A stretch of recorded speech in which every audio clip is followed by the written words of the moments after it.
Pengertian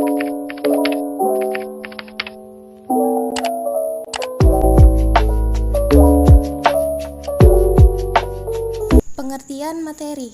Materi adalah sesuatu yang mempunyai massa dan menempati ruang. Massa suatu benda menyatakan jumlah materi yang ada pada benda itu. Massa benda berbeda dengan berat benda.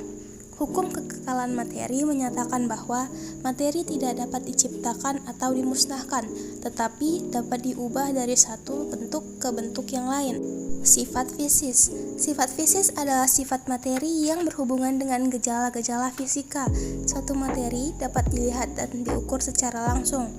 Contoh-contoh sifat fisis yaitu 1. Wujud dan fase materi, 2. Titik lebur, titik beku, dan titik didih, 3. Daya hantar panas dan listrik, 4.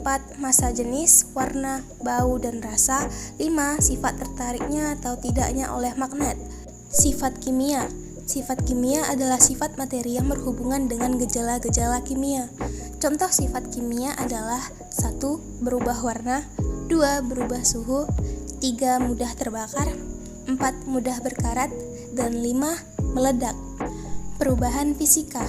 Perubahan fisika adalah bentuk perubahan pada zat suatu benda yang hanya dapat dilihat dan diamati dari tampilan fisiknya saja atau penampilan luar.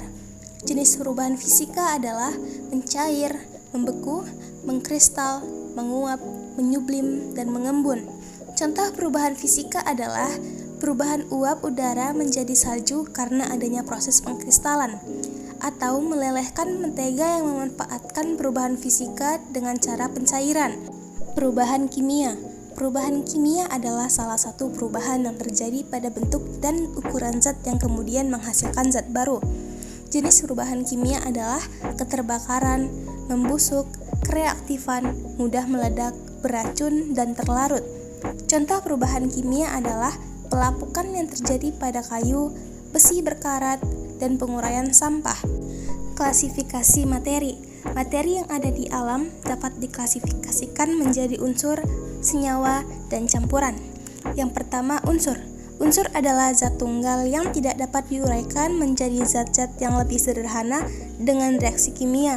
Contohnya besi, emas, tembaga, aluminium, oksigen, belerang. Unsur dapat dikelompokkan menjadi unsur logam dan unsur non-logam. Yang kedua, senyawa.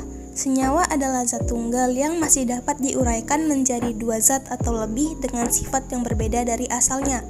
Senyawa yang kita kenal sehari-hari adalah air, garam dapur, gula, urea, kalsium karbonat atau kapur. Yang ketiga, ada campuran.